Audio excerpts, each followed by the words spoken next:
পূৰ্ণোদয় চপ্ৰা অংগনবাড়ী কেন্দ্ৰত শিশু খাদ্যত পোক। নলবাৰী জিলাৰ বৰিগুগ বনভাগ সংহত শিশু বিকাশ প্ৰকল্পৰ অধীনস্থ ৫ নং পূৰ্ণোদয় চপ্ৰা অংগনবাড়ী কেন্দ্ৰত শিশু খাদ্যত পোক দেখি অভিভাৱকে লগাই হোৱা-দোৱা।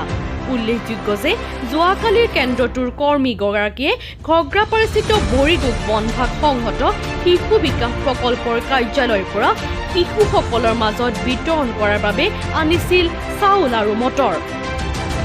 আজি পুৱাৰ ভাগত কেন্দ্ৰীয় পৰিচালনা সমিতিৰ সভাপতিৰ উপস্থিতিত খাদ্য বিতৰণ কৰিবলৈ লোৱাত ঘটনাটো পোহৰলৈ আহে। খাদ্যৰ নামত দিয়া চাউলত কলা পোক আৰু মটৰসমূহো নিম্নমানৰ। চাউলৰ বেগত ৰাজভোগ লেবেল লগাই ভিতৰত পোকে দেখা দিয়াৰ পিছতে এই প্ৰতাৰণাৰ দৃশ্য পোহৰলৈ আহে। এনেকৈ একাংশ ব্যৱসায়ীয়ে গ্ৰাম্যাঞ্চলৰ শিশুসকলক প্ৰতাৰণা কৰি অধিক মুনাফা লাভ কৰি আহিছে।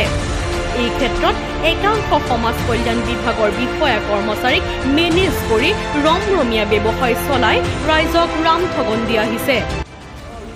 যিটো আমাৰ সৰু সৰু ল'ৰা ছোৱালীৰ খাদ্য দিলে এই খাদ্যখিনি অতি নিম্নমানৰ পোকে ধৰা। চাউলত আছে আমাৰ গাঁৱলীয়া ভাষাত এই কাউৰীয়া পকা বুলি কয়, আৰু মটৰবিলাক হৈছে আপিনটিয়া দৈনীয়া পৰা। তাত ভিজাই থ'লেও ৩-৪ দিন এসপ্তাহ ভিজাই থ'লেও সি ফুলি নুঠে। গতিকে শিশুৰ খোৱাৰ কাৰণে অতিপাত অনুপযুক্ত, অসুখ হ'ব।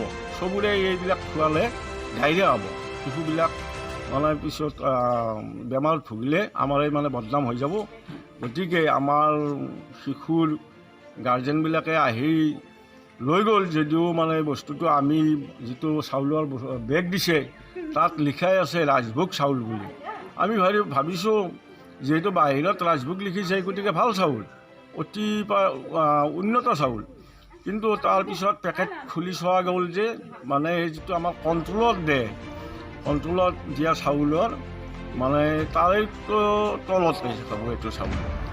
কণ্ট্ৰলটোৱে অলপ ভাল আজিকালি, তাৰে তলত এইটো হয়তো তেওঁলোকে পেকেটিং কৰি চাউলৰ সাল সলনি কৰি পেকেটিং কৰিছে। গতিকে আমাৰ মানুহখিনি নাজানি লৈ গ'ল, আমি বিতৰণ কৰিলোঁ।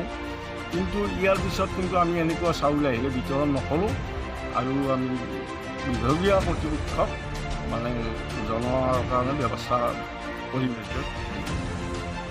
কালি চাউল আনিবৰ কাৰণে আমাৰ বৰিগুগ বনভাগ শিশু প্ৰকল্প খণ্ডৰ জৰিয়তে চাউল আনিবলৈ গ'লোঁ। যাই চাউল মই চোৱা নাই চাউল কেনেকুৱাকৈ আৰু বস্তা বন্ধাই আছেনে মোৰ চিলাই আছে, মেচিন চিলাই। সেইকাৰণে মই চোৱা নাই, মই লৈ আহিলোঁ। আৰু আজি লোৱাৰ কাৰণে মানুহখিনি আহি চালে, প্ৰেচিডেণ্টে চালে,